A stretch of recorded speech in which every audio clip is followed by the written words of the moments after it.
Welcome back to Congressman Juan Ciscomani from Arizona's 6th Congressional District. Congressman, little did we know here at Our America that when we backed you several months ago, your election would be the key pivotal election that swung the balance of power in the U.S. House. What was your reaction when you learned that your race determined who controls the House? Well, Kat, thanks so much. It's great to be on with you again. I am very grateful for your support, very grateful for everyone that was rooting for us, but also that talked about our race and helped us in so many ways. That meant the world to us. And you're right. I mean, if you really, want to know how that felt that week, I would have much rather have my race be called a lot earlier. But it wasn't called earlier, and it was called later in the game, to the point that you're right. Our race was the definitive race that gave us the majority, the 218th win that gained us that majority. Very proud of that. Very proud to carry that with us now as we walk into this new Congress and this new majority, to have been the one to deliver that victory and that one number that is so important here in Washington to gain the majority. And we worked hard for it. And that whole week was a long week as we waited the results, but kept our faith and kept on watching and refreshing that button until it was called. And here we are. Well, congratulations. What do you think was the large message that voters across the country are sending to Washington with this sweeping conservative victory?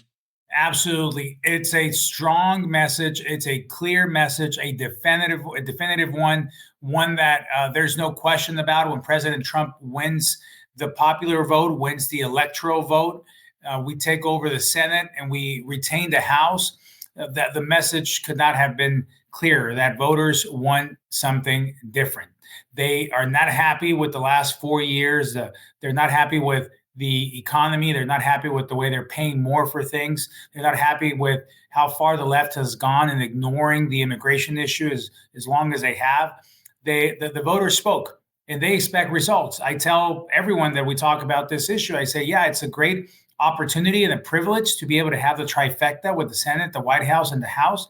But it's also a great responsibility. We have to deliver results. We have to deliver them and deliver them quickly. We have to deliver them as soon as we get into the 119th Congress here in January. So it's exciting, but the message is clear. They want to make sure that government spends less, that government tightens the belt the way that families have, that inflation gets reduced, that we secure the border. They want to make sure that we are respected around the world once again, that our veterans and our seniors are taken care of. The basic things is exactly what American people spoke loudly on this last November on what they want. And what do you think the larger conservative movement needs to do to ensure that this election wasn't just sort of a one-time shift or a blip from these minority voters, but that we can make this a permanent coalition moving forward? What do we need to do differently? Deliver results. What we need to do, and the number one goal and mindset that we need to have, is that we need to deliver on the promises that we made. We need to deliver results.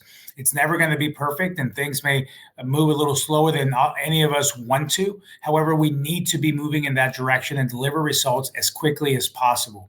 The president has an aggressive agenda for the first 100 days. So do we. Our agendas will be aligned so that we can make sure that we deliver on all the promises that both the president-elect and Congress ran on. And that's what we need to be doing here. A lot of talking, a lot of politics are in Washington all the time. That's been the rule of the land. I'm an outsider. I came in last cycle.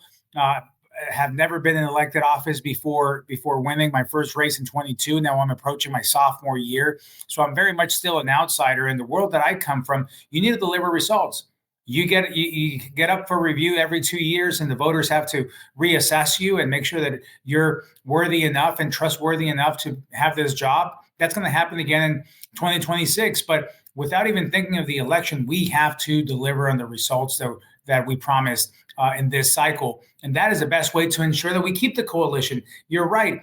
The coalition attracted so many new groups of diverse voters that traditionally either don't engage, and also, when they do, have not supported the Republican Party in the numbers that they did this time.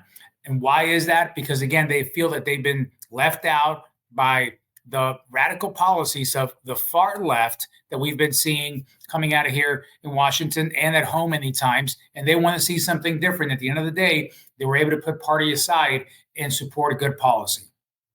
Right. I think you nailed it right there. I think people were voting policy over personalities in this election. Yeah, no question. No question. They won those results. And that's why I mean that the best way to ensure that the coalition stays strong is to produce results. And my last question, if you could tell us, what role do you think groups like Our America, who sent volunteers out, did postcards, and really worked on your behalf in this election, what kind of an impact did we have on your reelection? Our America had a tremendous impact, of course. There were so many groups that engaged in many races. But in case of Our America, engaging in my race, which was a very competitive race, and frankly, it's always going to be. My district is 1/3 Republican, 1/3 Democrat, and 1/3 Independent.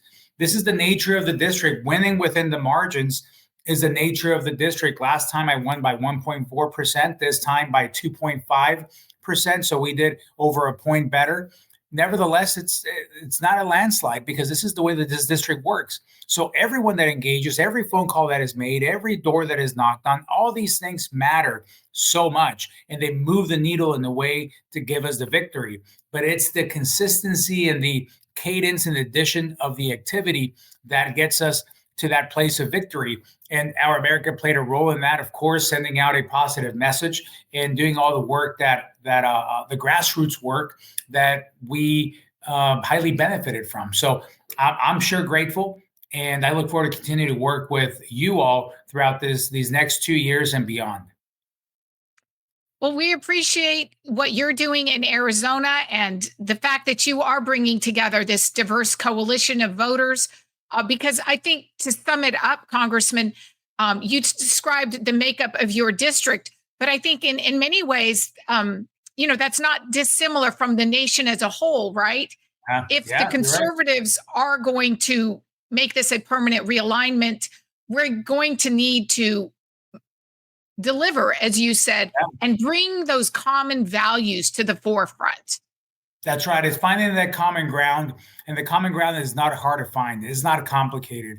And I'll go back to my own background. I'm an immigrant, as you know. If you ask my parents who made a decision to move here when I was 11, you ask them, why'd you move? They would say, kind of like three main things: a better job, better education for the kids, and also safe streets where we can just raise our families. These are the basic things that American families want. Not only in my case, my immigrant family that came here when I was 11, became a citizen in 2006, then a member of Congress 16 years later. I'm living the American dream, and I want everyone in our future generations to be able to have a shot at that.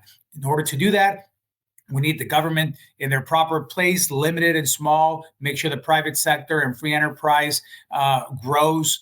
And again, that we provide the best education, the job opportunities, and the safety for our community.